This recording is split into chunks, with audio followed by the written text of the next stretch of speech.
feeling cold against your skin. Running through the chaos, letting all the sin. Temptation in a bottle, ready for the night. Craving for the thrill, it's time to ignite.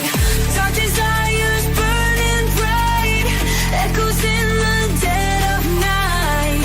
No retreat, no looking back on this heart attack.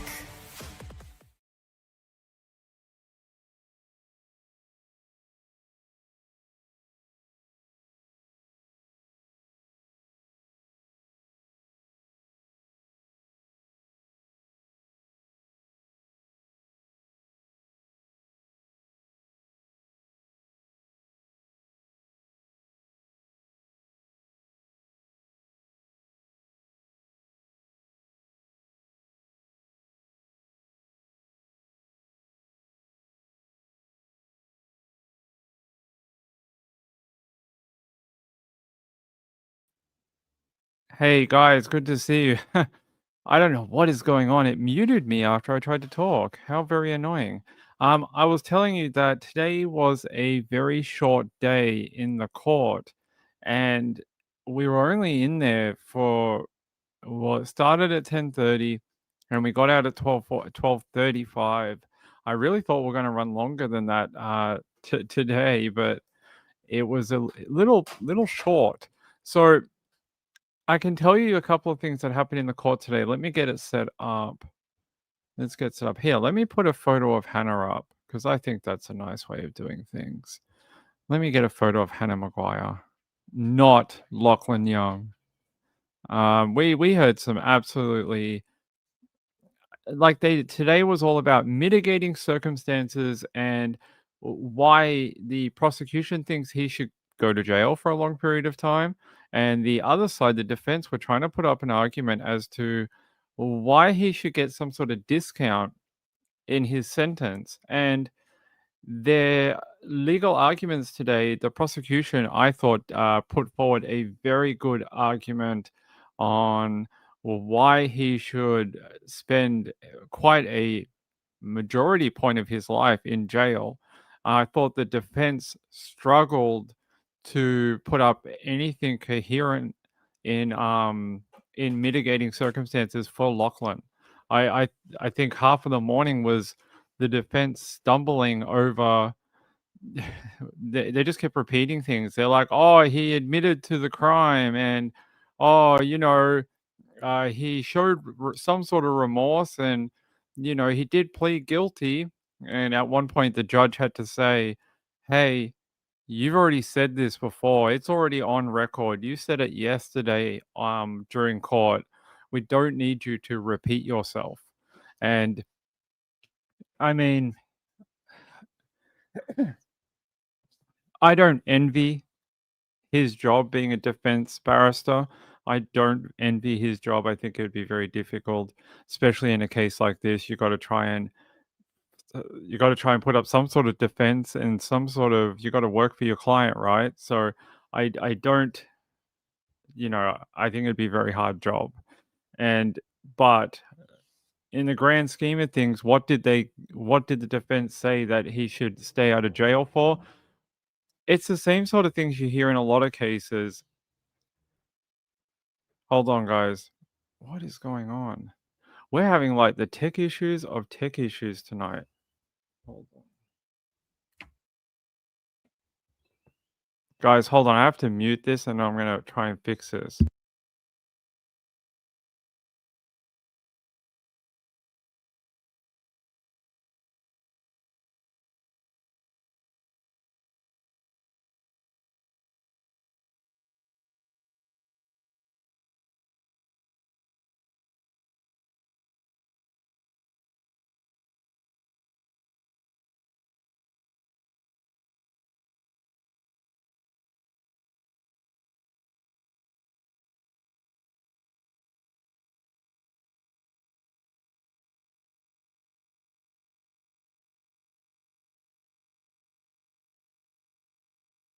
Guys, hold on. I have to fix this. Hold on.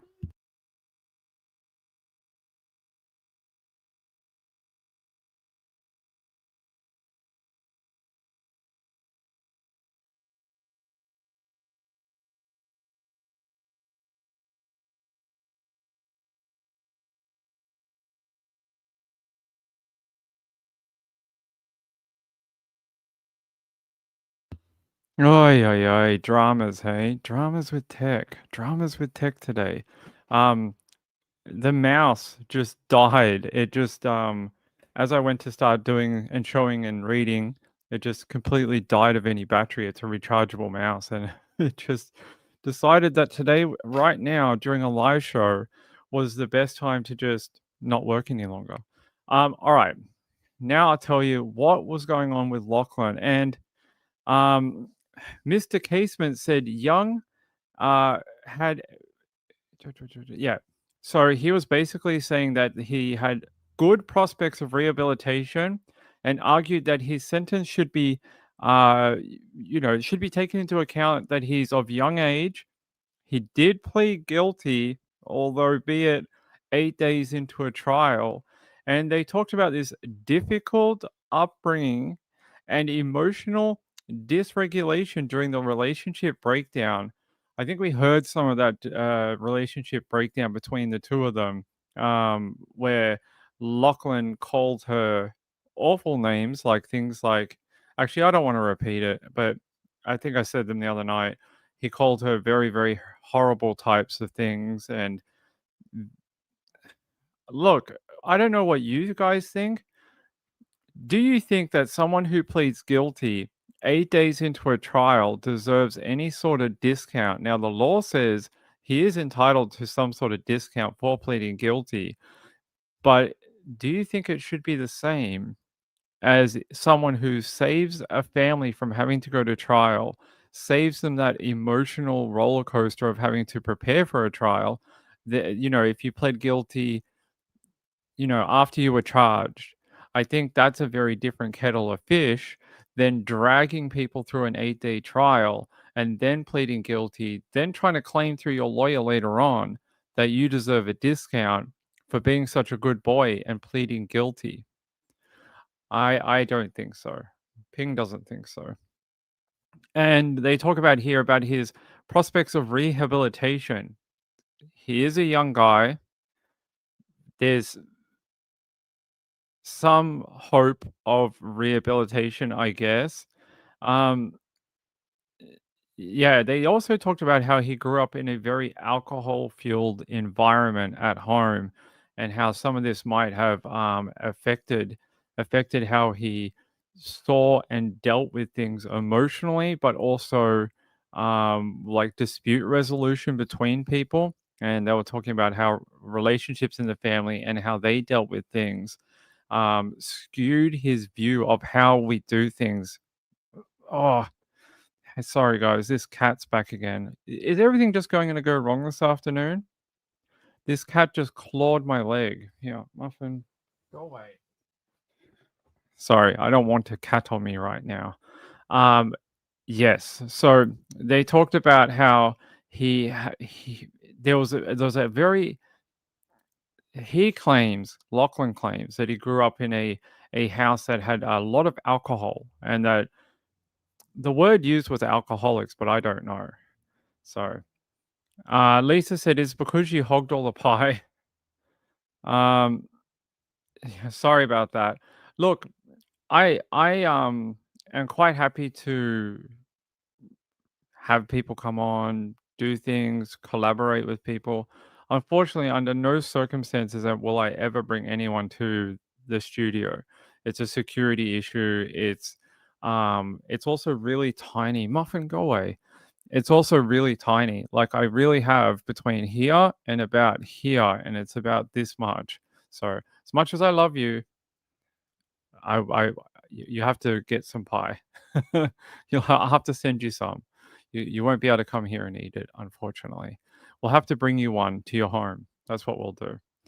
Um, but yeah, there's just no room. Like, someone else asked me the other week, they're like, "Hey, can we come to your house and collaborate?" But I was like, "There's nowhere to sit. There's like, I couldn't fit another chair in here. There's You've seen it when Mrs. Ping comes up. There's no room. Like, there's just from this side of the camera to here, and then there's nothing else. Like, and then there's like the wall's right here, and then obviously there's a screen right here. So it's very, very tiny. It's very tiny. Yeah, I appreciate it. That's very kind of you, Betsy and Lisa. Do you like key lime pie? I don't know. I wonder if Lisa's ever tried it. It was nice. We still have some. They're saying here they talk about how Lachlan Young was a troubled young man who committed an awful crime, and he addressed it to the court as there's no doubt about that. Well, yes, his offending is heinous, and he took a young lady from this earth in one of the most horrific circumstances I can ever think of, desecrated her remains at the same time.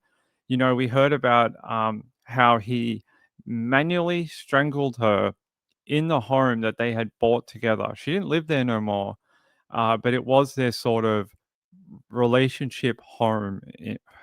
She lived there for a period of time. Her name was on the documents for the home, but she didn't live there anymore.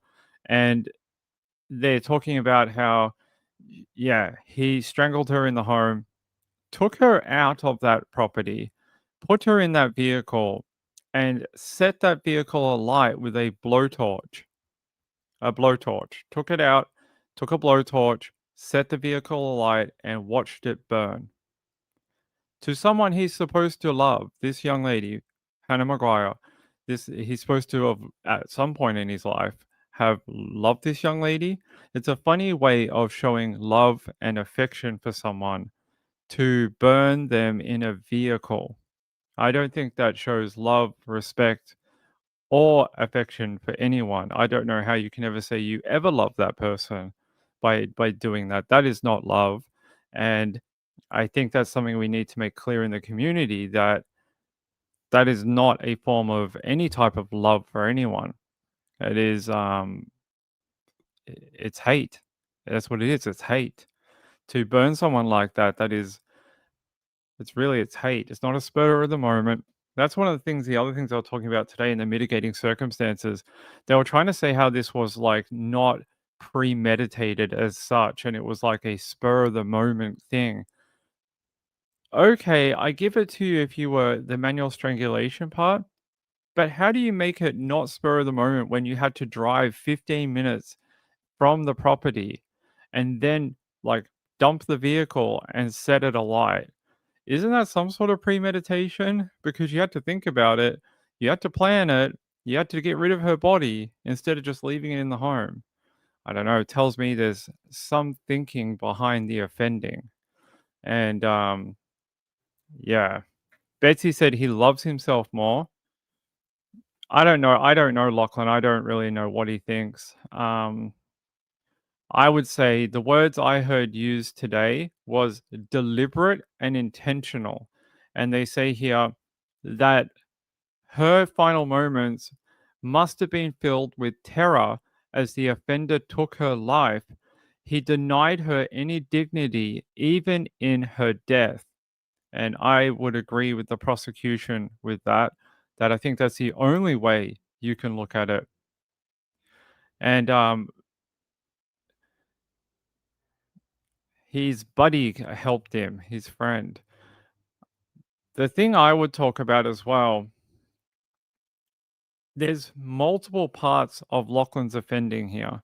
There's the abuse that Hannah suffered beforehand. And the ongoing terror that he gave to her life. There's the act of murder that he did against her. There's the desecration of her remains in that fire. But there's a third part here, and it's the part where he started texting Hannah's mother, saying things like, I'm not good enough for Lachlan and he'll never take me back. And what have I done? I've ruined my life without him. And then tried to set it up as if Hannah had committed S word. I can't say the word on YouTube. It's a rule on YouTube. But you guys know what the word I'm looking for. And he's texting Hannah's mother this during the night. Imagine being her mum, Hannah's mum, and you wake up to those text messages. One, Hannah's mum knew pretty quickly that that was not her daughter and knew that there's something that had gone wrong. She didn't quite know what had gone wrong, but she knew something wasn't right because her daughter didn't type like that. and she knew how her daughter felt about the relationship between Lachlan and herself ending. Hannah was quite good with it. She wanted it to be over and she was ready to move on with her life. She just needed Lachlan to understand it and accept it. Something that Lachlan never did. He never understood it, never accepted it, and made it his mission to not only cause chaos and uh, terrify her, but then also then took her life and did the crime that we're now talking about. So I think there's various stages of his offending that you have to look through. I don't think it's as simple as looking at it as, well, he killed her and then, wow, he set her on fire. I think it's multi-layered, and any type of prospective discount that you could apply to him through whatever these mitigating circumstances are, the fact that he's young, the fact that he has some prospect of rehabilitation, he had a difficult upbringing, and the relationship caused him to be emotionally dysfunctional. It's not a super compelling argument, at least that's not what I saw in court today. I didn't think it was super compelling. Um, the one thing I saw in court today that was compelling and was a bright spot on the days of court proceedings was Justice James Elliott paused the court for a minute this morning to offer a moment of silence for Hannah Maguire. And there was multiple family members in the court today. And I think it was quite an emotional moment to have that silence throughout the courtroom. No arguments being presented from either side, no talking between different people at the bar table, complete silence for a good minute, and for everyone to sort of remember that, hey, while we're focused on Lachlan here during this and how long he's going to spend in jail, that there is a victim here that we should all remember. And that was a really nice moment. And I don't think I've ever seen that done before, not in an Australian courtroom. I've seen it done in an American courtroom, I think, and a UK courtroom, but not down here.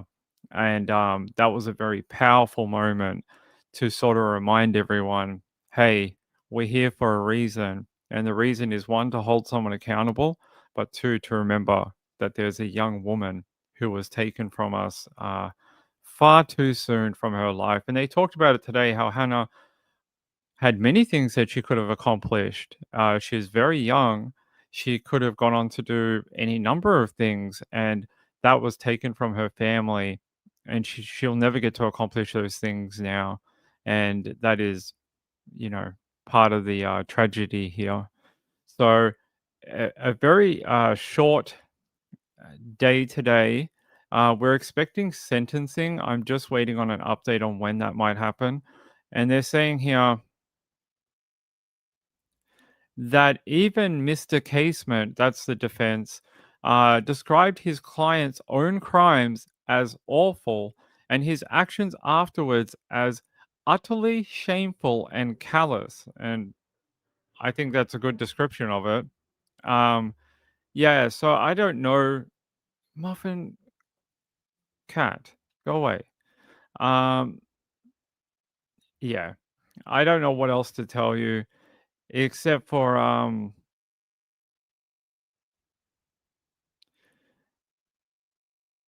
that the DV in our community, I think, is starting. I think in the courts and things like that, it's starting to have an impact, and that people are starting to understand how much of an impact it has on the community when women and other sometimes men too um, are killed by their intimate partner, and how much this needs to be stamped out of our society, but also it needs to be dealt with harshly. It needs to set a deterrent to other people who think this is a great path to go down, and it's a right idea that you should harass, stalk, abuse, hurt someone that's supposed to be in a relationship with you. So Kim said, I had a difficult upbringing and I never unalived anyone. I think it's very difficult to always paint your circumstances for your actions. I had one of the most difficult upbringings you could ever imagine, and I am not sitting there killing anyone either. And I would go toe to toe with a lot of people on what is a shit upbringing. I mean, I was lived all my younger life as a ward of the state. I was in group homes throughout most of my early life. I was homeless for a number of years. I was abused in some of those situations, and I am not sitting out there hurting people, murdering them, hiding their bodies, burning them alive. I've lived with drunks, alcoholics. I lived with an alcoholic who beat the crap out of me on a regular basis when I lived in that home. And you know, at some point we have to look at people and say these are the actions that they did, and that there are consequences to your actions. You have to own your actions. So I think that yeah, there's only so far we can tell people, okay, you know, you had a bad life. That's all right. We're going to give you a discount for it. Um, Diane says you just got here. You started earlier than 9.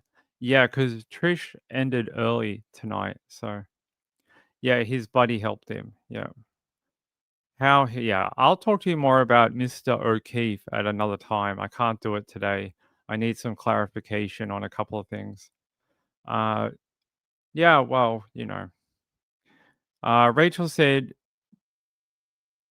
Ping chooses to speak out for victims, and we appreciate all the work you do. Thank you. I appreciate it. That's why I like doing this type of work because, um, I don't know, I just feel like a lot of the time we forget about the victim in all of it. And oftentimes these perpetrators try to paint themselves as somewhat of a quasi victim in their own offending. And while that might somewhat psychologically be true, they're still here, right? They're still alive. We have a person like you see on the screen who's no longer with us. And I think they have to be your main point of emphasis. SPR said that is why we respect and listen to you. Thank you. I appreciate it. Um, Diane said, my aunt raised several children of the state. They all turned out great. Yeah, and Lachlan was not a ward of the state. He had a family. Just that they're saying that he had a dysfunctional life with that family. Not that he wasn't loved or whatever, just he had a dysfunctional time. Danny said, so sad to see others who apply their actions onto others is despicable. Yeah, but we'll see what Justice Elliott says in his sentencing remarks and whether he agrees with the prosecution or whether he agrees with the defense. Don't know, but I think this might be a good piece to continue on here. I told you before how the offending has multiple layers to it, and this one should tell you more about it. I think I've told this bit before. They said here, Mr. O'Keefe, we've heard about him before. That's Young's friend. I don't know. In the trial, they sort of painted it as they're not friends or they're acquaintances, and like not best friends is sort of the description we were given. And they said here that Lachlan had told Mr. O'Keefe that he wanted to roofie Hannah and crash the vehicle with her inside of it, and it was intended to only scare her. And they said that it was to make her reconsider her life with Lachlan. So he was having these sort of suggestions or premonitions, maybe. He wanted to drug. If you don't know what a roofie is, that is like a date R word drug that's often used to incapacitate a victim. So he wanted to give that to her, and then crash a vehicle to make her reconsider her request to leave the relationship and, cancel their lives. Who comes up with these ideas? So let's think about it. This young lady is breaking up with you, and you're like, yes, yes. Do you know what I think will get her back? Not working on myself, not trying to become a better person. No, no, not those things. Do you know what I think will do it? I reckon if I roofie her and then have her in a car crash, she'll definitely come back to me. Where are these ideas coming from? That is a warped view of the world, a very warped view of the world. I don't even know how to describe it as anything but that. Um, yeah, so Justice Eliot, and I'll talk about this in a minute. Um, yeah, actually, I'll talk about this bit first.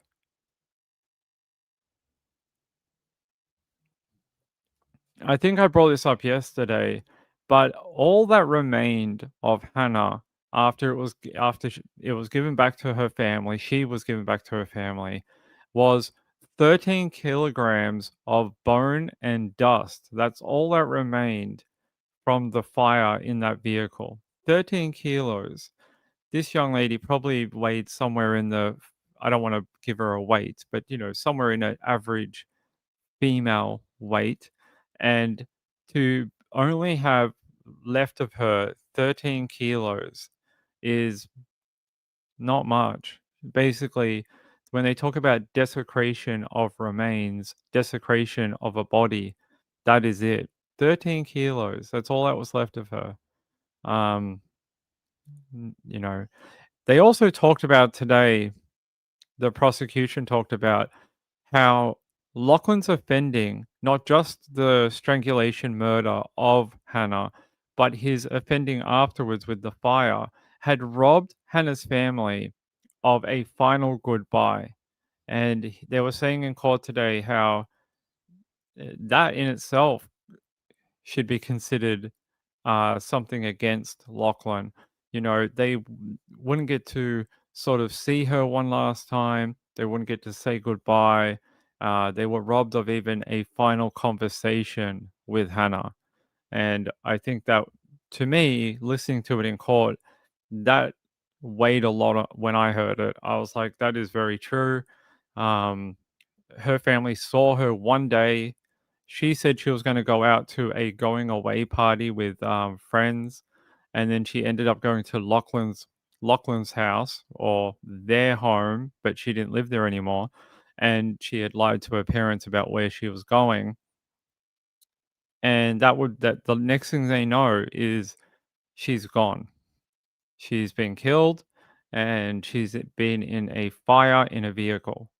So, yes, it did rob them of a final moment and a final conversation, a final anything with the family. So, I'm just reading some of the other reporting here in case I missed something in my notes. Um, One of the reporters here said it was a grueling day for Miss Maguire's family inside the Supreme Court of Victoria in Ballarat. And I agree. I think it was pretty hard. I think when you hear his lawyer advocating for why he should get out of jail early and why his sentence should be reduced, I think that is um you'd feel very tormented as a victim's family. You'd be like, why does he even get that opportunity? Um I'm just trying to see if this has anything I haven't told you.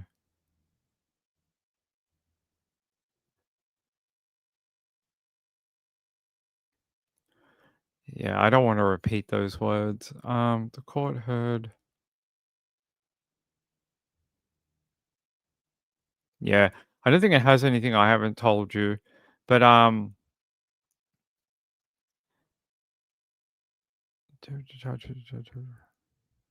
Yeah, I'm not.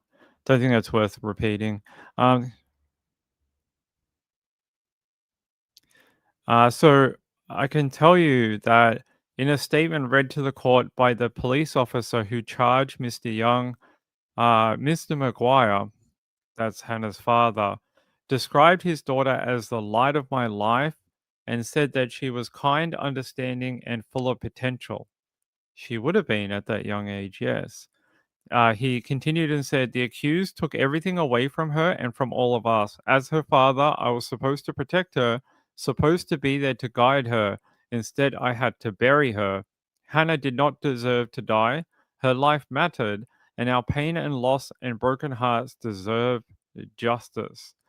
Um, I hope they get it. They're saying here,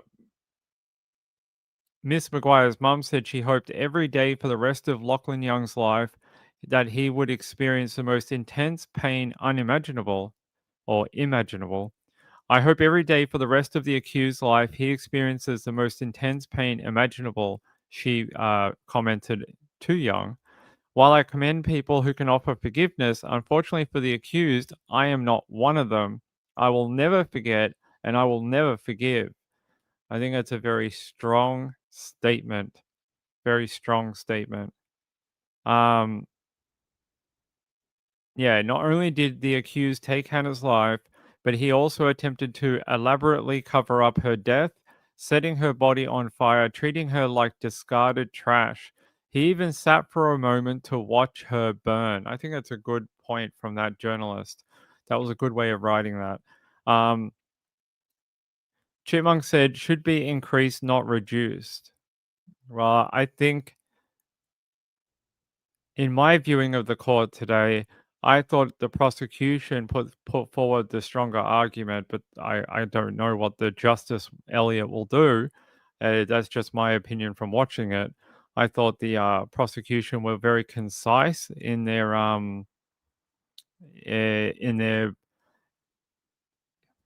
words today. I lack of a better word, I can't think of it right now. Um, yeah, I just thought that they came across very quick. They had it all summed up very, very nicely and came down with examples that they wanted to present to the court. And my opinion was that they did the better job. But I don't know. Justice Elliott has his own job to do. So we'll find out.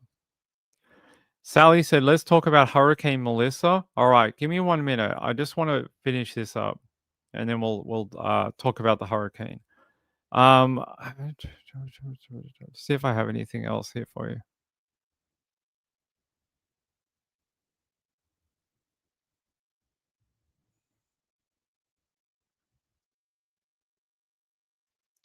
I think that's about it that I want to. I think I've told you all about his alleged type of offending, what he did to her before the murder.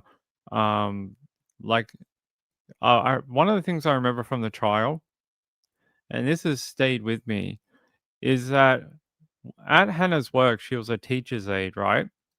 She was so afraid of Lachlan that she was like hiding her car at work so that Lachlan couldn't tell if he drove by whether she was at the workplace or not.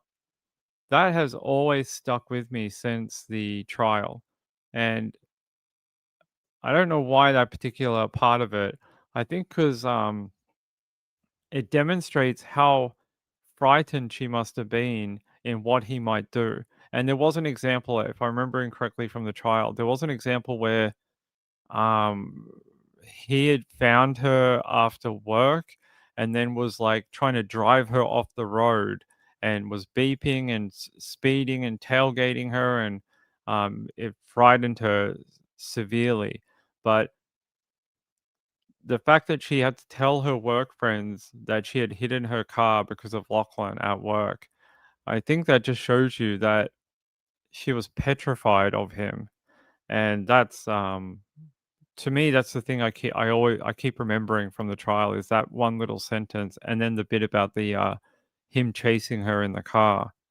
So yeah, I wonder if the scales of, you know, the different points put forward to the court today, the prosecution and the defense, when you weigh it all up, how does that pendulum swing? And I know that that'll be a how do those scales kind of weigh out? And that's a job for Justice Elliott, and we'll find out at sentencing what he thinks, and he will take it all into account. He's listened to everyone. He's had all the submissions to the court, and we'll know when he tells us. Well, I don't have a time for that yet. I'm just going to double check our calendar for tomorrow. I've got it locked in. I've got a thing that says we're going tomorrow, but I don't know if we are. There was a comment made at the end of the day that is why I'm not sure. That's what day is this? No, that's today. Uh they don't have the so the court docket for the following day gets updated around 3, 4 o'clock in the afternoon. It's about 3:20, so maybe by the end of the show we will know. Rachel said that all shows how horrible he treated her. She was terrified, I'm sure. I agree. So I'll have more on this probably tomorrow, maybe the day after. And when we have sentencing, I'll let you know and I'll bring it to you. But they were the main points out of today was trying to frame the type of offending, why it is so egregious, and why it should weigh so heavily against Lachlan. And then it was the defense's turn, and I don't know. Uh, he just basically kept saying the same thing. You know, he's very young. He had a difficult time in his younger years. But he pled guilty. He pled guilty. He did do it. I don't know. I don't think. I don't know. We'll find out what Justice Elliott has to say. Kathy said we need better stalking laws. We do. I think we need better protection for DV people, but one of the things that were brought up in this particular trial and case was that Hannah did have an intervention order against Lachlan, but they said at the trial Hannah knew that it wasn't worth the paper it was written on, and she's no longer with us. So doesn't that just prove her point that it's a uh, they act like it's a proactive thing, but it's not. It's a response to when things go wrong. So when someone is hurt, when a crime is committed, it's so that someone can be held accountable. But it doesn't help you in the moment. It doesn't protect you when it happens. It only makes sure that someone may be held accountable after they commit the crime. It really doesn't do crap beforehand. All it does is that piece of paper basically tells the court and the police or whatever that there is something going on and there may be a crime committed at some point. That's that's it. Hey SP Mama, how are you? Well, I don't know. I can't pull from another case. I don't have another example where it's a intimate partner violence that ends in a murder with like this, where someone has desecrated the remains, but also been stalking and abuse beforehand, then went to trial and pled guilty halfway through the trial. I don't have another example, and I was looking for one before we came on the air to try and see what the different sentencing was, but I can't find one. I can't find one that's very similar. There's a couple that pled guilty on the eve of the trial, like just before it got underway, but I don't have one that happened during the trial. So I can't give you an example, unfortunately. So sorry about that. Sean said it's the courts probably have so many false accusations also. It does happen. I would agree. Hey. Hey, Kathy. Well,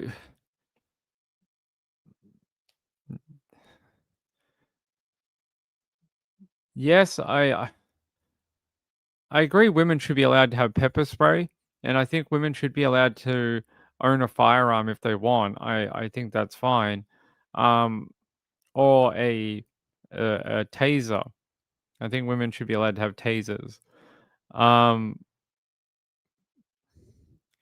but by saying this type of stuff, you're putting the offending onto the victim. You can't do that. You have to look at the person who committed the crime, which is Lachlan. While maybe some of these things might have helped her, possibly, she was in a position in that home in someone that she semi trusted, not completely. They had broken up. There's no telling whether it would have helped at all because she was in a very vulnerable moment inside of that home when he killed her. So it's hard to know whether she would have even been anywhere near a firearm, whether she could have even reacted to his attack. It's hard to know. So the only person we can look at is Lachlan. He's the one who did the crime. He's the one who killed her. So that's all we can do. I can't give you anything about what you asked because we don't know. SP Mom said pew pews won't help in situations like this. I think it'd be very difficult. You have to get to the firearm to be able to use it. And a lot of the times when these things happen, it's when the person is has their guard down at the time. So it may be that they couldn't even get to their handbag or they couldn't get to the pepper spray or something like that. It's have to only look at the perpetrator. Kim says, I can see a guy like that turning the pew pew on her. He could have shot her. Marjorie said, at a grand jury service, we were informed that protective orders can only be enforced if a person is committing a crime while violating the order. Yep, that's basically how they work. SP Mama said, when a man boy showed up in my home in my doorway, the pew pew was not what my brain went to first thing at 3 a.m. in the morning. Yeah, I think in some situations, it's good. I think women should be allowed to have pepper spray in Victoria. I think women should be allowed to have a taser in Victoria. They're not allowed to, it's illegal. Ping personally thinks they should be allowed to have it. There has to be a way you can try and even the playing field. And you'll never even it completely against men and women. Men are naturally most of the time bigger and somewhat stronger. But if women had a pepper spray or a taser, it might give them even a small advantage. And I personally think with so many women that have been attacked, especially in Victoria, over the last many years, I think we have to look at things that are slightly different to try and give women something. Get a big dog. Some people can't have a dog. Some people live in an apartment. Some people like they work all day. They can't just leave a dog at home, not having attention and something, to take care of it. There's people that have to go away for family reasons or they can't always have an animal. So you don't need to feed a taser. You don't need to take it for a walk. Kathy said it's probably not illegal there to carry wasp spray. I don't think it is illegal to carry a wasp spray. Rachel said, I think women should be allowed to do whatever makes them feel safe. We need better accountability for offenders. Exactly. Although, sharks with lasers, we may be able to get them. We may be able to give them to women. Maybe. That might help. Great white shark with a laser, scare many men off. Sean said, apartments have secure entry. Some of them do. Mine does. Chipmunk said, you can make your own pepper spray. You probably can. Pepper seems like a thing you can get a hold of. What about? Yeah, but the laws won't apply. The laws in America are different here. The sentencing ranges in America are different to here. The classification of how the offender is classified in the court system is different in America than here. So there's a lot of things that don't line up, unfortunately. All right. That's all I got today on that one. It was a very short day, about 2 hours. Started off the day hearing some sort of legal submissions to the court. Then we had that moment of silence, and then we heard from I think we heard from the prosecution, they gave their recommendations. Then we had that moment of silence. Then we heard from the defense, and the defense let us out for the day. And yeah, it's basically what I talked to you about. Kathy said my Frenchie would befriend any intruder. Okay. All right. Let's talk about what's going on in Jamaica. Very different from a DV case. Now, I showed you some of the hurricane things last night. Absolutely look at this monster right now. This thing is crazy looking. Absolutely mental. This thing is it just seems to be getting worse and worse. Remember I told you yesterday, what are the things you look for in a hurricane? Symmetrical, right? Things should look symmetrical. And look at the eye of that hurricane right now. Absolutely a perfect circle. And when we zoom out, it has that buzzsaw shape. Now, a few hours ago, I think it must have gone through a eye wall replacement cycle because the eye was very wobbly and it looked sort of broken down. But then this happened. The scan came up with this, and I worry for Jamaica. I worry for it. I think they're going to cop an absolute direct hit, and I think we've got to help our friends in Jamaica. I think they're going to have a really bad time. And look, you can see the island is already those outer bands of the hurricane are already starting to envelop the island right now. And oh, we just got a new scan come through. Yeah, look at that. It's just absolutely perfect. Um, Let me go to the visible. It's nighttime. Yeah, look at this. Very clean eye wall too. A little bit in the middle of this low level cloud, but when we zoom out, the high top thunderstorms that are feeding this system, they are everywhere. Yeah, I'm gonna go back to the infrared. You all this red here, all these sort of bumpy sort of characteristic you see, all this is all thunderstorm activity, and it is just raging, raging. I very few hurricanes I've seen that look like this. And even look at this over here. You got these looks like inflow to the north maybe, wrapping around. Got to remember which way we were looking in the Coriolis effect. All right, not that way. So it's this way. Wait, this way? No, no, it is this way. So yeah, this will be inflow to the north. All this coming up through the north here. Um, it's just one of the most impressive things I've seen on satellite, possibly ever. It's a really bonkers hurricane, and yeah, there we go. Another scan came through. Yeah, let's play the rewind of it. Can we go back an hour? It looks like actually maybe it will go through. Hold on.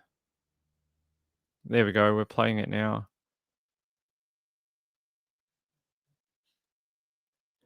Yeah, really impressive. It is just churning away right now. Yeah, almost mesmerizing when you watch it on the radar. But yeah, a lot of thunderstorm activity. Where you see all those lightning bolts going off in the storm, that's all these high top thunderstorms just like exploding through the atmosphere. And yeah, even on this outside bands to the what is it, southeast, you're getting very, very like severe thunderstorm activity. But yeah, it is very scary, very serious hurricane. Cat 5, I think our friends in Jamaica have got some problems. What makes these things form? So it's a low. So a low, they call it a tropical depression. and eventually they get like more organized, and they'll start getting some rotation to it. You get this upflow from the ocean surface, and you get like moisture, so you need warm water. So anywhere you get warm water, and you need moisture. So this feeds these development, and these things turn, when it's something like this, it turns into like a Hoover vacuum cleaner, and it is just sucking up all that like tropical water, all that evaporation on the water. So when the sunlight hits the water, you get like evap from the ocean. That warm, moist evap is just feeding this thing like a Hoover vacuum cleaner, and it is just sucking it up. And unless it runs into something like a sheared environment, or it runs into a land mass, it's just going to keep doing it. So right now it's in a really favorable spot. There's really not much messing with it. There's uh there's nothing to sort of like um make the category go down. It's in like a really perfect location right now. It's got a lot of fuel to fuel it, and that's what we're seeing right now. That's why we're seeing like this absolute just crazy intensification of it. What's the wind speed of it right now? Let's have a look. Okay, it's not really gone up that much, I don't think. I think I saw similar readings earlier.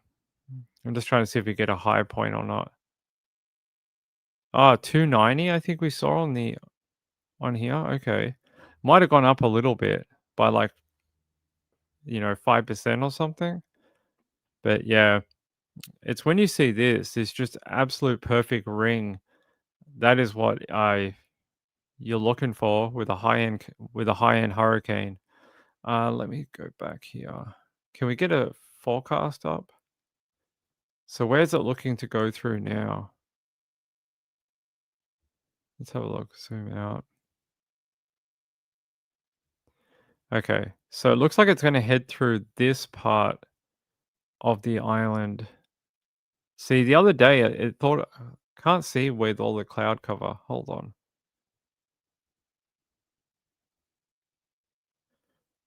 All right, there we go. I think the other day it was going to come in a little further east, but it's looking like it's going to come up through here now. What's the landfall point? Ah, the maps are not good on this software. Uveo? I can't read it, but that's sort of where it looks like it's going to come through. The software is lagging. Let's see. What's the DBZ of the storms? 30. I really want to know what that stuff to the southeast is doing. Yeah. I think we're lagging too much on the software. That's a shame. Let's go here. All right. But yeah, lot of thunderstorm activity. So Diane said, "Didn't you say you enjoyed storm chasing, Ping?" Yes, I have been storm chasing. I have a camera full of photos chasing thunderstorms and things like that. Yeah, let me see if I can find us a updated modeling. Oh, actually, we'll go to the National Hurricane Center. Let me see what their advice is right now. It's probably like get the hell out of um Jamaica. What's their forecast advisory?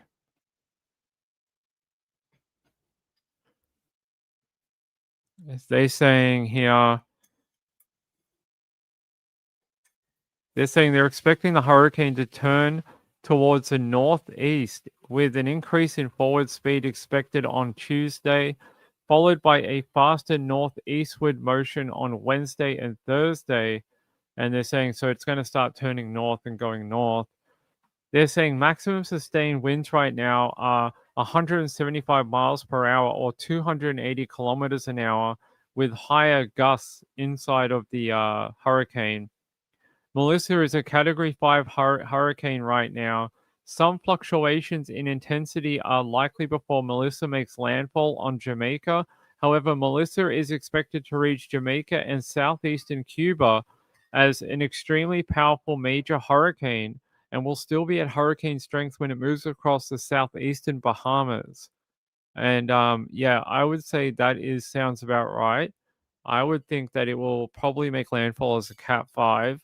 Um, it may lose some intensity as it crosses Jamaica, maybe as a Cat 3, maybe a Cat 4, depends how fast it moves across Jamaica, and then hit Cuba. So it is going to the weather jet had to turn back. Yeah, I was checking the radar earlier and I don't see the teal aircraft out. I've been checking and checking and checking for them, and I've not seen them flying. I've not seen like Teal 71, Teal 73, the NOAA aircraft, none of them. I don't know what is going on. They normally fly. Um, they normally fly for these conditions. It looks like there was a Sentry out, but I don't think that's related to the hurricane. There was a Sentry flying in the Gulf, but it's not deep enough to be anything to do with the hurricane. But there's no military aircraft over the hurricane right now. There's no military, no NOAA. So I don't know what is going on with the government shutdown, and I don't know if that is causing issues with the flights or I don't know, but it is very odd. Normally, with a Category 5 hurricane about to hit Jamaica, they would have flights going back and forward, back and forward, back and forward, like 8 hours at a time. There'd be one go out, one come back, one go out, one come back.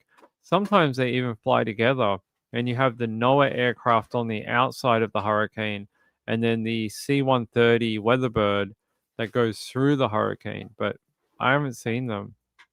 That's what they said on the news. I wonder why they had to turn back.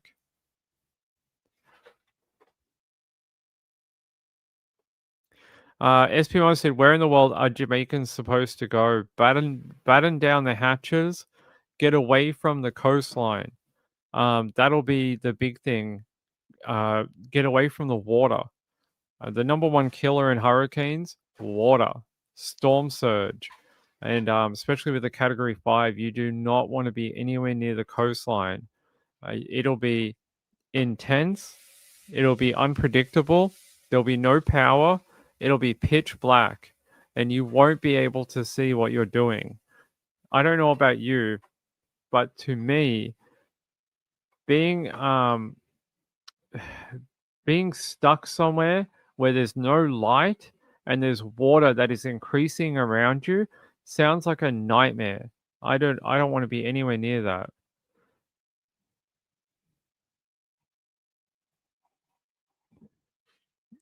A meteorologist I watched said they had evacuation services for people, and on the one vehicle only had one person left. Okay. It was too rough. Maybe the NOAA. So the NOAA aircraft is a smaller aircraft. It's like a Gulfstream jet. It's very tiny. It's not a big plane.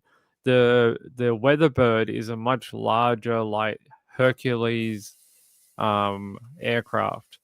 The military one probably could make it. The NOAA one, the small one, probably couldn't fly it. It's getting a bit too mental. I wonder how many couldn't leave. I don't know what the population of Jamaica is, but probably the population of Jamaica. Hold on, Jamaica. Let's have a look.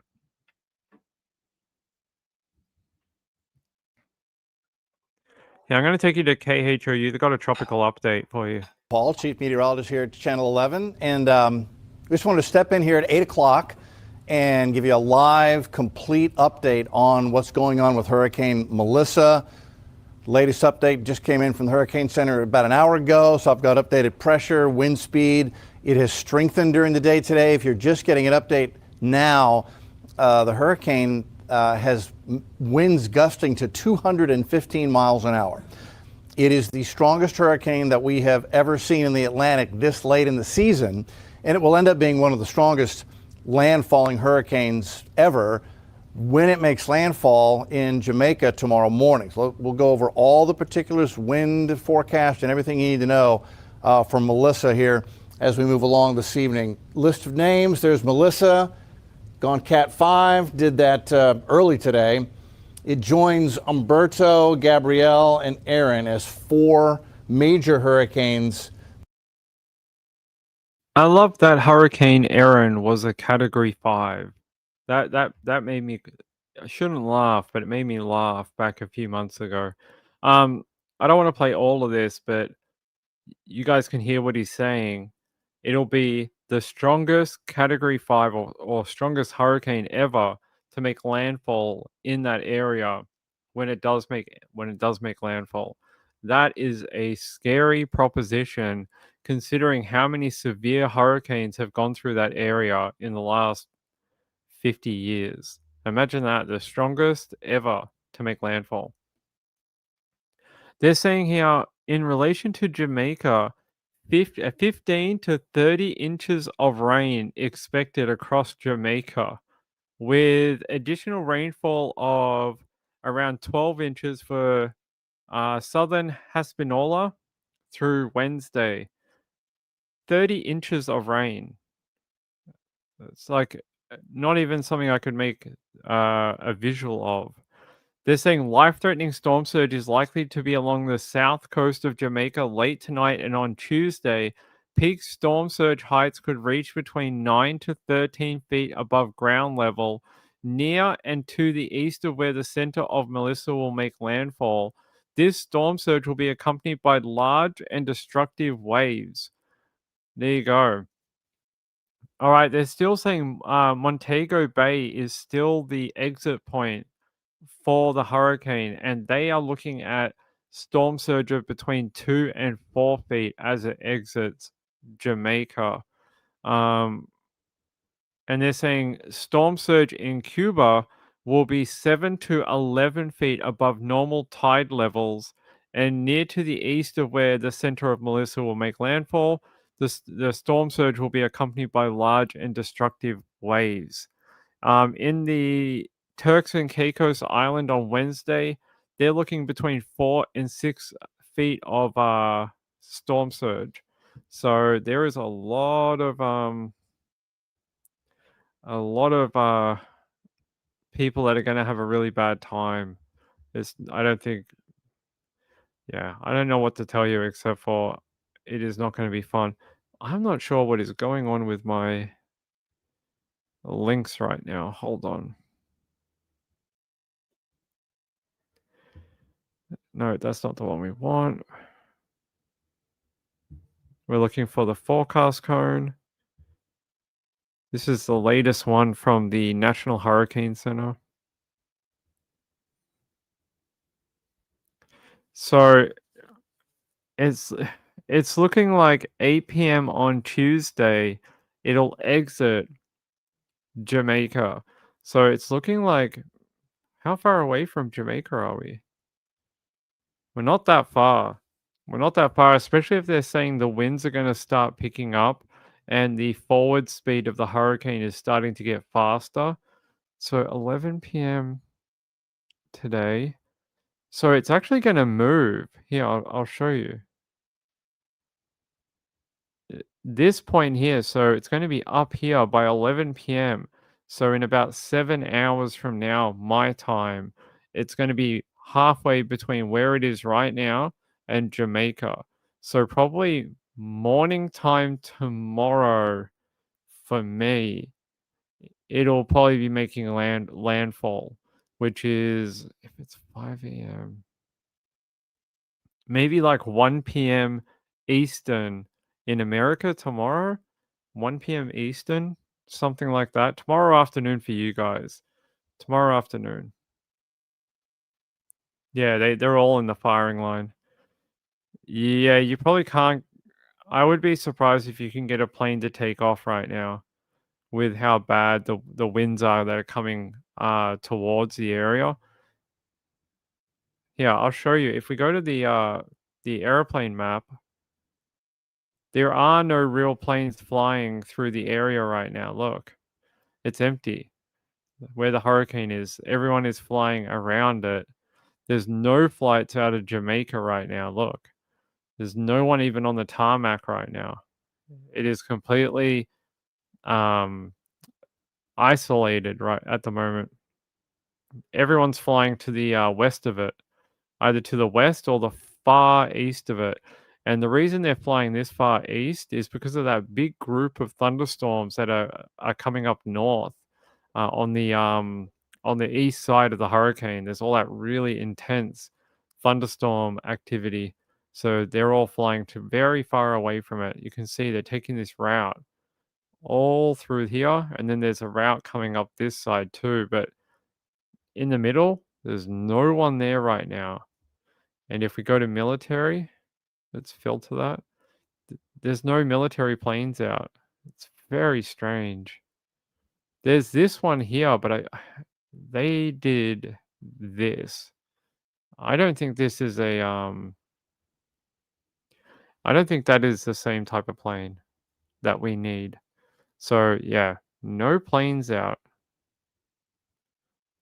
No NOAA plane, no TL-71, no one. It's very odd. I would like to know why. I'd have to look it up, but there's probably a reason why teal, the military one, is not there. I'm not sure why. Khaliza said you're very good at explaining weather. Well, sometimes. Betsy said, where were they sending people during the week? Where were they sending people? What do you mean? From Jamaica? I'm not sure. I got no idea. I'm not sure where they're taking them. You don't like water? Then get away from the coast. If you are in Jamaica, go inland. Go inland. Get away from the bay. Get away from the coastline. Get away from anywhere that is low-lying ground. You don't want to be too high because wind in hurricanes and tornadoes and wind in general increases as you go up higher. So you don't want to be too high. You just don't want to be in the bay. You don't want to be at the beach. You don't want to be over there. So I would just get away from the coastline. So that's what I would do. Yeah, 30 inches of water. It's insane. How many people live in Jamaica? It's got to be millions.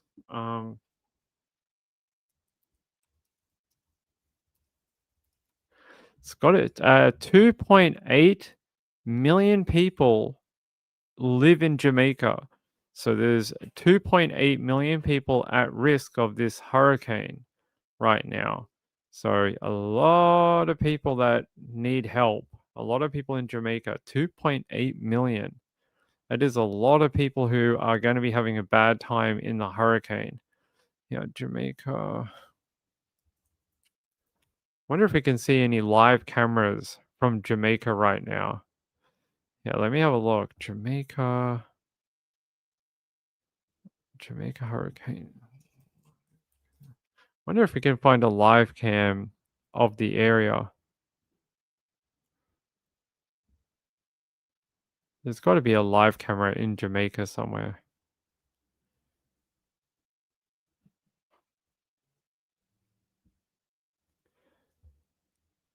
Let's have a look. There is one here. Check this out. I don't know whose stream this is, but there is a live view of Kingston Harbor in Jamaica, and it's looking very rainy and a bit windy. There's someone walking around out there, so it can't be too bad. It's looking a little rough. There you go. There's a daytime shot. Considering there's a hurricane just off the coast, it doesn't look too bad. That was earlier today. Let's check out this one. Oh, it's a bit rainy. Streets are deserted. There's no street, like there's no one driving around. There's nothing like that. Everyone's hiding right now by the looks of it. Everyone's hiding. I can't play these for too long because they're not mine. Oh, yep. Another very rainy night in Jamaica right now. It's looking very horrible. The poor people out there. Can you even see a person? Can you see a person? It's only 11:53 at night, almost midnight in Jamaica right now. Can you see anyone walking around? I don't even see a vehicle. There's no cars, there's no headlights. Everyone's sort of battening down the hatches right now. You sent me one? I think it will be daylight, Danny. Wait. I think it might be evening. Evening, Danny. So like maybe like 8 p.m. tomorrow night. No. Like 5 p.m. tomorrow night. It should have made landfall, I think, in Jamaica by then. Yeah, it's inevitable. It's inevitable. There is no way it turns. There is no way it takes a sharp left turn or something like. No, it's going to go through Jamaica. I think it would take some sort of miracle for it to somewhat do something that we're not predicting already. It's possible. It's like a 1 in a million chance, but that's what it is. It's a 1 in a million chance that it does something that the forecast models are not saying that that it'll do. Oh, this place, look, you can see the wind starting to come in. Look. See the rain being swept across the road? Those winds are starting, those waves of sort of wind patterns coming through from the hurricane already. I don't know if you guys can see it on the stream, but there's like winds starting to like really whip up. That was about an hour ago on this one. There you go. Does seem like it's starting to deteriorate. It looks like it's starting to deteriorate. When is high tide in Jamaica? Let's have a look.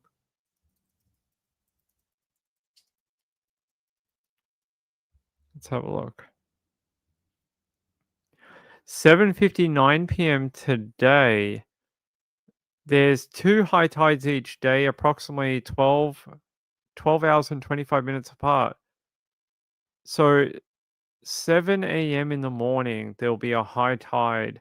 Then 7 p.m. the following night. So it might be just when the hurricane's, hopefully when it's already made high tide, but it sounds like the tide will be coming in when the hurricane hits. That doesn't sound great. There were hot dog vendors at the circle, were there? Let's have a look. I want to see. Let's see if they're right. I want to see a hot dog person. I don't think it's loading for me, but I can see earlier in the day there were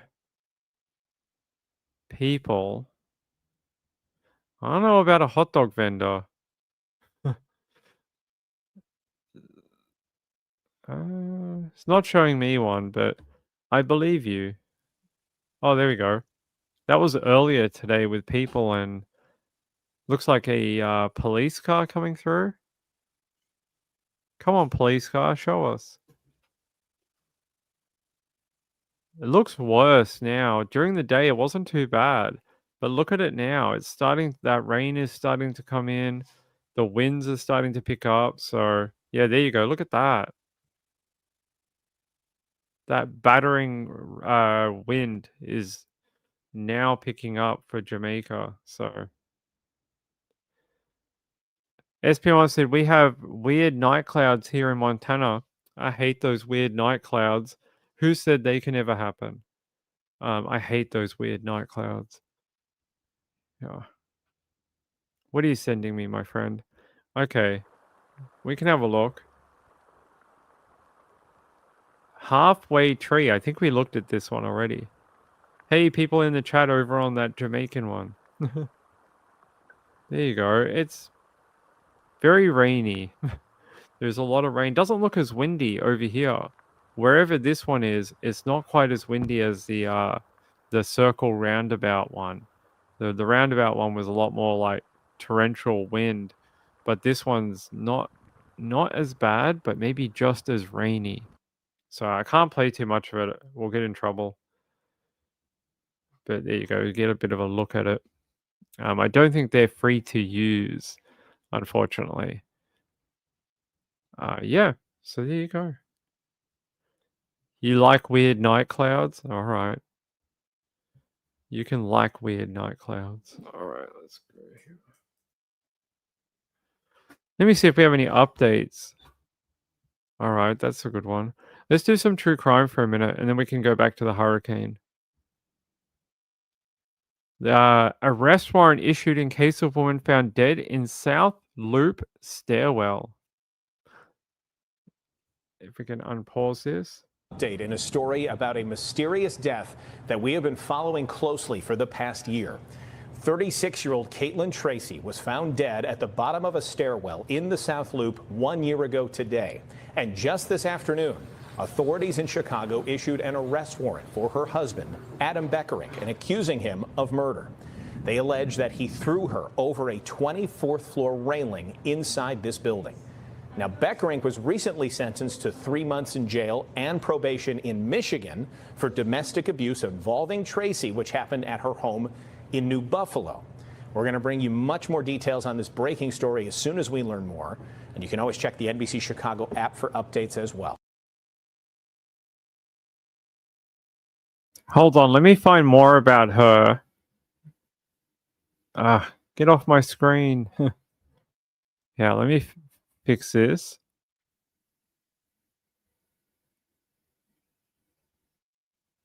I'll find more about this arrest. So he was arrested, obviously. And who is she? So her name is Caitlin Tracy. And it sounds like her husband was arrested earlier this year. No. Adam Beckerink. Adam Beckerink. I'm just trying to find out who that is. I don't remember this one. Do you guys remember this one? They're saying it's exactly a year after his estranged wife was found dead in a stairwell of the South Loop condo building. It's alleged, according to a criminal complaint, that Beckerink threw Tracy over the railing of the 21st floor of the east stairwell of his condo building in the 1200 block of Prairie Street in Chicago. Tracy fell down 24 flights of stairs, severing her foot. She was pronounced dead at the scene. Apparently, on Friday, he was sentenced to 3 months in jail in a Michigan courtroom after he pleaded no contest to DV charges stemming from a pair of incidents at Tracy's home in Michigan. He was also sentenced to 2 years probation in the case. She lost her foot from being thrown over a stairwell and going down 24 flights of stairs. What the hell? Yeah, let's watch this one. Got some new developments to tell you about tonight. It was last year, 36-year-old Caitlin Tracy was found dead at the bottom of a stairwell in the South Loop in a high-rise building. Her death is still under investigation, but today her husband was in court being sentenced in a separate case on charges of domestic abuse. And Tracy's mom gave an emotional statement in court today. NBC5's Patrick Fazio has that reaction from loved ones inside and outside of the courtroom. She was a wonderful daughter, sister, and friend. She was successful in pretty much anything she chose to do. A family spokesperson remembers Caitlin Tracy after her estranged husband is sentenced to jail. A Michigan judge gave Adam Beckerink of Chicago 93 days in jail for domestic violence and 2 years probation for interfering with Tracy's phone. We witnessed the constant fear in our daughter. For over a year, we tried everything we could do to save her from him. Tracy's mother also read her daughter's statement to police. Physically abused me by throwing a pickle jar, which struck me on my head, punching me, pushing me, pulling my hair, dragging me by my clothes. Beckerink pleaded no contest to the domestic violence charges against Tracy for 2 incidents at her home in New Buffalo, Michigan. That guy, his chin looks like a butt. Did you see that? His chin looks like a butt. It looks like he has a butt chin. What's up with the chin, buddy? You might need to get some plastic surgery for that. Otherwise, you're going to have to keep wiping your chin. I feel like your chin might poop any day now, and you'll have to wipe it.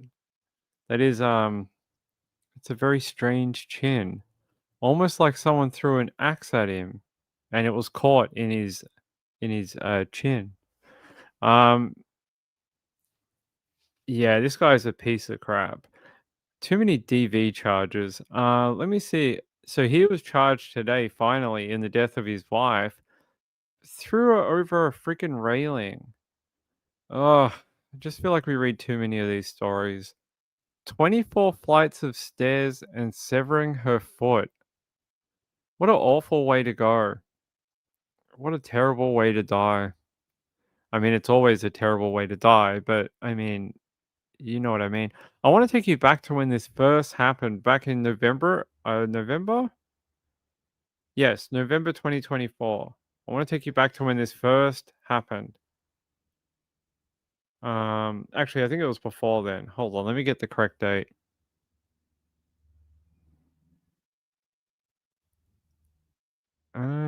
That's all right. We'll just watch this one. So, no, it happened in October 2024, not November. October, sorry. Big decision today in the mysterious case of a woman who was found dead near her severed foot. A judge ruled today that the body of Caitlin Tracy should be given to her parents and not her husband. Tracy, who lived in Michigan, was found dead at the bottom of a stairwell in her husband's apartment building in Chicago. Investigator Megan Hickey has been looking into the case. She joins us now with how the parents used previous allegations of abuse to make that case that they should be in charge of her funeral arrangements. Megan? Right, Joe and Marie, and that's because court records show Caitlin Tracy had obtained a restraining order against her husband and that he was facing domestic violence charges in Michigan at the time of her tragic death, which is still pending, the cause of which is still pending. We want to warn our viewers, some of the details of this case are very disturbing. The police report from October 27th says it was a severed foot that was first discovered in the stairwell by a resident at this South Loop apartment complex. Police would discover the body of 36-year-old Caitlin Tracy at the bottom of the stairs. It was her husband's apartment building, and he had contacted police the day before to say she was missing, according to court records. He was held for questioning for 2 full days, but released without charges, which is why we're not naming him at this point. But a plethora of court documents reviewed by the CBS News Chicago investigators paint a turbulent relationship between the two. Tracy had filed for an order of protection in October 2023, and in the filing cited at least 4 incidents where she claimed her husband physically and verbally abused her. Like we heard in those charges from Michigan, he threw a pickle jar at her head. Threw a glass jar at her head, and there's some of the DV things that were happening to her. She filed for an order.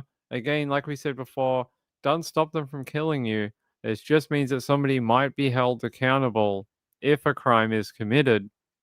And that's what happened in this one too. Just like Hannah Maguire, this lady ended up being killed in a horrific death, thrown over a balcony railing, and went down 24 things of stairs and died when her foot was severed from her freaking body. What an absolute asshole this guy is.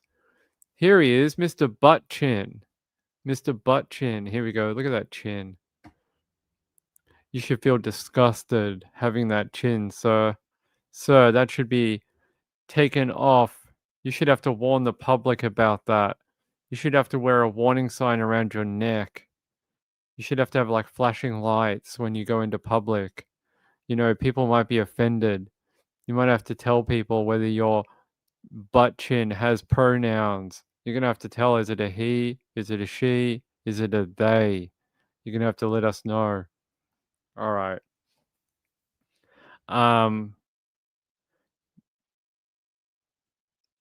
Yeah.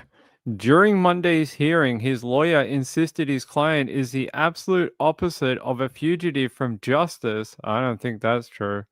After Tracy's death, Chicago PD cops rushed to the scene and detained him, who had reported his wife missing the day before.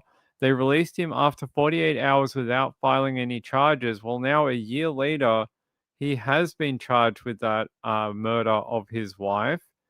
And they're saying prosecutors were at a hearing on Monday, and yeah. So apparently he's waived extradition to face those charges and is held in custody until his next hearing. Ay, ay, ay. Mental. I'm trying to see if I can find anything else about him. Adam Chin Beckerink. So he was only sentenced to serve 93 days on the other charges, but now he's been charged with the other crime. Mental. I think anyone who could do that to a woman and then pretend to, call her in missing is bonkers. Yeah, Adam Broderick.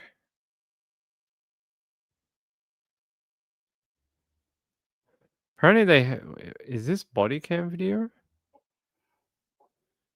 Yeah, some body cam footage of him.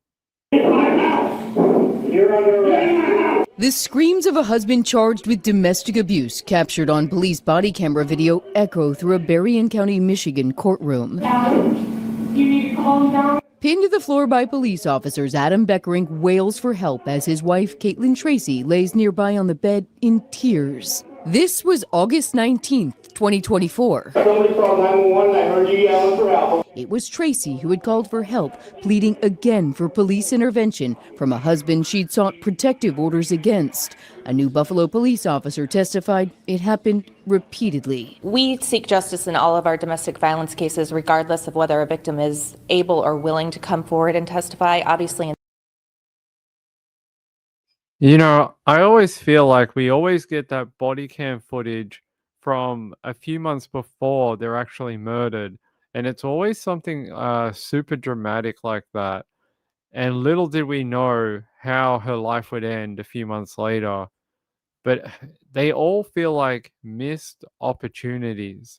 That's what it feels like to me, a missed opportunity to save her life. And I know it's a very easy game to play with hindsight, but that's what it feels like, a missed opportunity to save her life. And yeah. Yes, that would be good. Mika Miller and Justice for Tracy. Yeah, I agree. So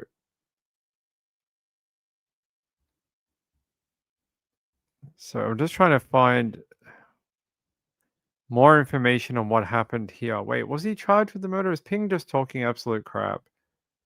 Am I talking the wrong thing? Hold on.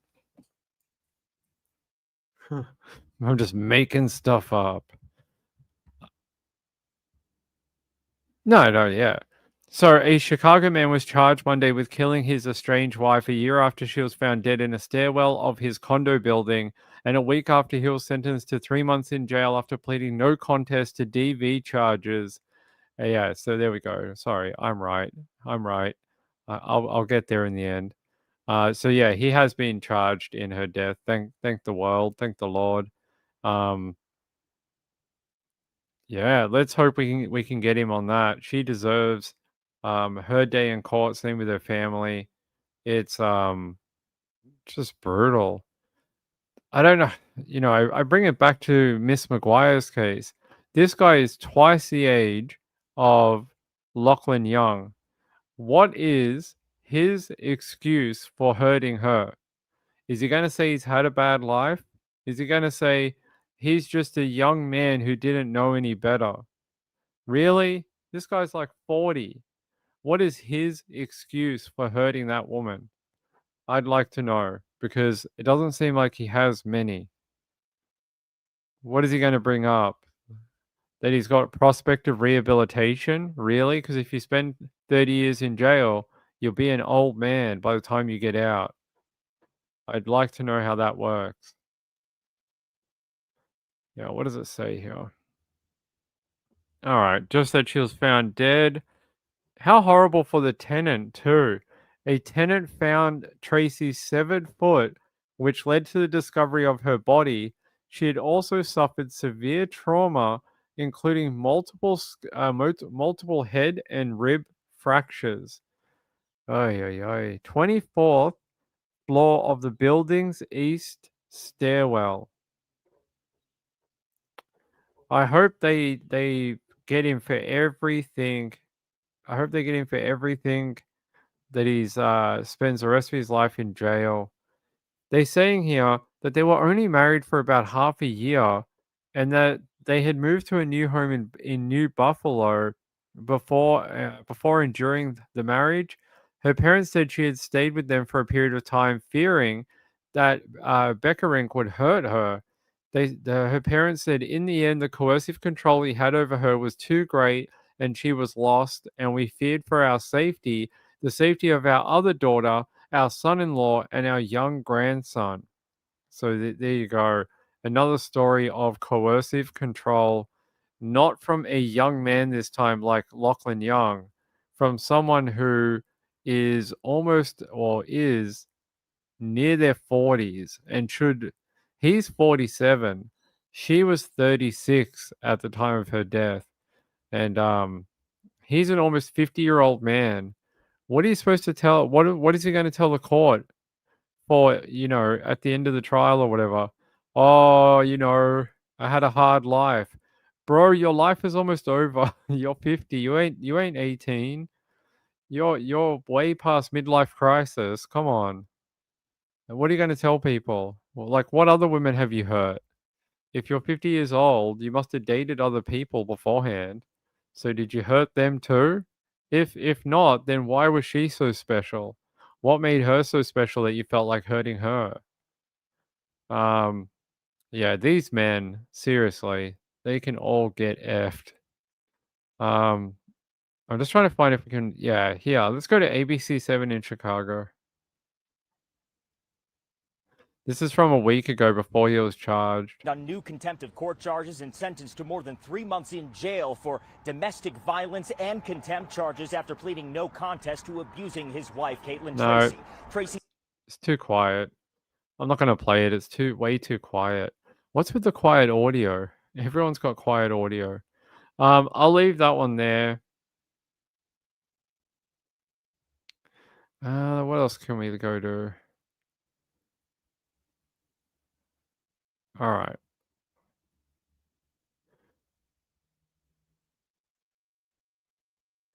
Let's go to this one if I can get it going.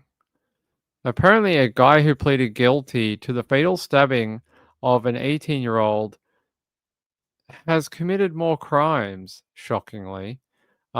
Tessa Major was the victim, and the teen was sentenced to 14 years to life in the killing of her, and now he's back in the news. Zaire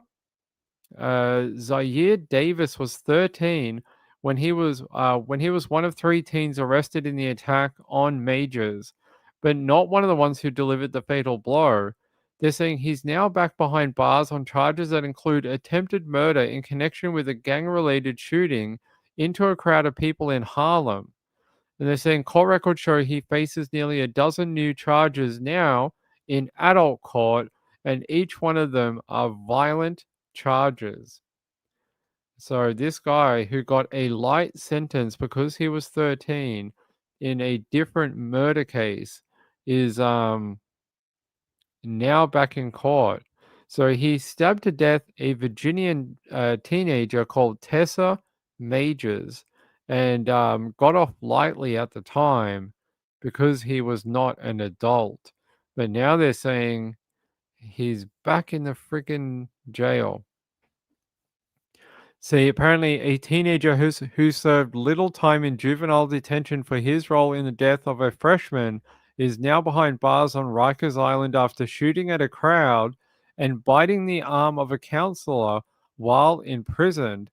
Zaire Davis was only 13 when Tessa Majors was killed, as she tried to stop him and two others from stealing her phone in Morningside Park in New York City, December 11th, 2019.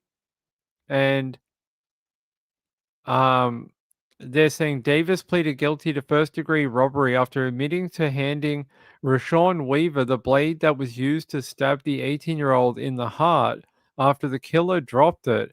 He was sentenced to just 18 months in juvenile detention in June of 2020 due to the Raise the Age law, which raised the age of criminal responsibility to 18 in most cases to keep children out of jail.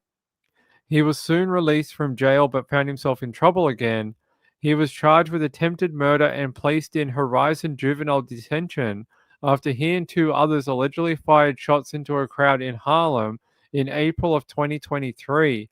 At that time, he was 16 and was retaliating to the death of his friend Jalen Duncan, who was killed an hour earlier by Messiah Nantwi, a member of the local gang. So this guy is just going backwards. He started off with killing a girl by trying to take her phone, was involved in a gang-related shooting, and it seems to be now involved in another gang-related killing.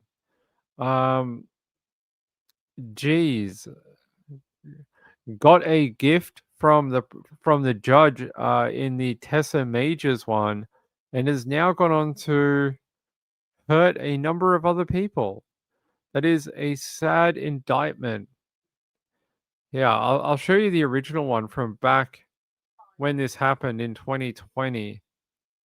Is the third and final person convicted in the brutal murder of Barnard College student Tessa Majors has been sentenced. All right, Linda Schmidt's outside of court in Lower Manhattan with more on the heartbreaking impact statements read today in court. Linda. Yeah, rips your heart out when you hear and you hear the words that the parents had to say. Now, they didn't speak themselves. The prosecutor spoke on their behalf, but you'll hear that in just a few moments. If you remember, this is something that happened 2 years ago. It was December of 2019, and this is something that shocked this city and outraged people because it involved young teenagers the ages of 13 and 14 years old.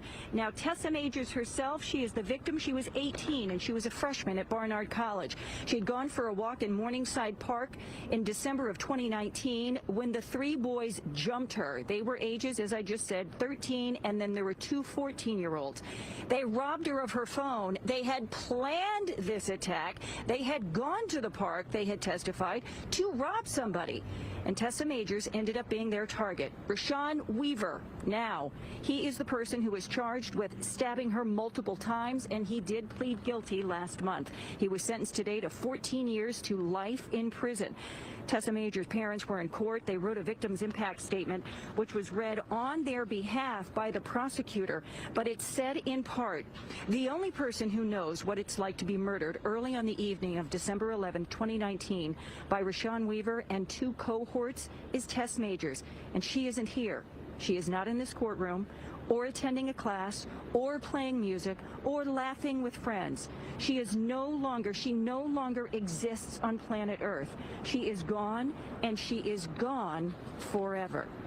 Now, the other two teenagers, the 13-year-old obviously is older now. They're 2 years older because it happened in December of 2019. The 13-year-old has already been sentenced, and he was sentenced as a juvenile to 1.5 years in a detention center. The other 14-year-old, he was sentenced to 9 years to life in prison. But Rashawn Weaver, the attacker, the person who stabbed and ultimately killed Tessa Majors, sentenced to 14 years to life. Back inside to you. Linda, thank you. I've never heard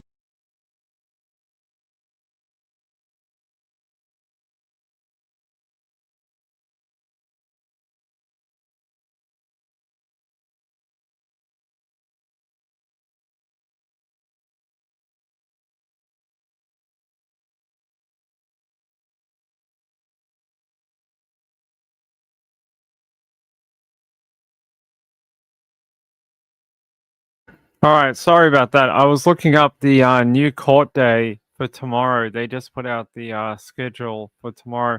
Doesn't look like we're back for tomorrow. Tomorrow was going to be a third day. It looks like the court has been adjourned. All right, so we're going to wait to be notified of when sentencing will take place for Lachlan Young. I don't have an update for that, but I expect I'll get an email when that takes place. But there is no court session tomorrow by the looks of it. I'm looking for Justice Elliott. I don't see one. No. Looks like not tomorrow. So don't know when. I'll ask the court when they know, and I'll let you know when I know. But right now, I don't know. So I'll tell you when I do. Looks like, yeah. There's a few cases on tomorrow, but nothing we are following. There's a couple of localized Melbourne trials on tomorrow, but they're not ones that we're looking at. The portal got me. It does happen. It does happen. Khaleesa said we need to figure out a way to support people when they come out of prison. Sounds like that kid just came straight out of prison and went straight back to the life on the street and got involved with like really bad people again. And now look, it's totally screwed up his life. He's been involved in 2 different gang shootings, and that's it. He's probably going to go to jail for a very long time now. Really sad to hear that. You know, it could have been so different, right? Could have been so different. He could have done his time at 13, had his record expunged at 18, and gone on to live a normal life. Instead, he's wound up back in court on 2 different killings since the first one with Majors. So I don't know where you go from there. I really don't. But it's very sad. All right. I think we're going to wind up. We've been on almost 2 hours. I think I brought you everything from today. I am waiting on some court documents, and when I have them, I will run you through more in depth for Lachlan Young when I have them. But I don't expect to have them maybe for another day or 2, maybe even longer. I don't know. Last time we got them pretty quick. This one seems to be taking its time. And I'll let you know when I have them. But hey, I love you all very much. We'll be back tomorrow. I want to thank who sent in the donation. I want to thank Sean. Sean, thank you very much. I appreciate it. If you want to support this channel, you can. You can find the links either in the chat or underneath the video. And if you haven't subscribed or hit the thumbs up, I would appreciate it. It'd be very kind of you. I mean, these court days are quite long. They're quite a lot of work. I know it wasn't a big one today. It was sort of only a couple of hours, but some of them are like 8 hours, and we have to be there all day. Luckily, I didn't have to go in person today because I did not go to Ballarat. So luckily, I didn't have to do that. But we're going to Samantha Murphy's one, and I will be in Ballarat for that one. So, or wherever it is, I'm assuming it's going to be in Ballarat. We'll be for Samantha Murphy's one next year. So we're heading out for that one. All right, yeah, be safe. If we get more about the landfall for the hurricane, I may come on and just hang out and watch it make landfall and show you some of the stuff coming out from Jamaica. But I think that's probably about 12 to 15 hours from now, something like that. Probably like, yeah, 12 to 15 hours from this point in time. So keep an eye out for that. And we may do some more hurricane watch for Hurricane Melissa. All right. I love you all. Be good out there. And remember the victims in these things, okay? Remember that we talk a lot about the people who perpetrate these crimes, but I think we should often remember that there's a family who is missing the people that have been taken from them. And in Ping's opinion, they are the most important. They are the people we should be looking out for. And remember that there had someone taken from them in a very violent, very tragic way, and it's something we wouldn't wish on our worst enemies at times. So, yeah, keep an eye out for them. All right, I love you all. Wait, what happened to Shad? Oh, you just email it to me if you want. Where is Shad Hunter? Is he a floating head? You let me know. Miss, I will tell her. I will. Yes, good night, everyone. Good night. Yes, have a good day out there. Prayers for Jamaica. I hope that there's a miracle and it goes right or left and it doesn't hit. But right now, it's looking like a bullseye. So it's not looking like Jamaica's going to be very. They're going to need a lot of help. They're going to need a lot of help. All right. Good night, everyone. Bye.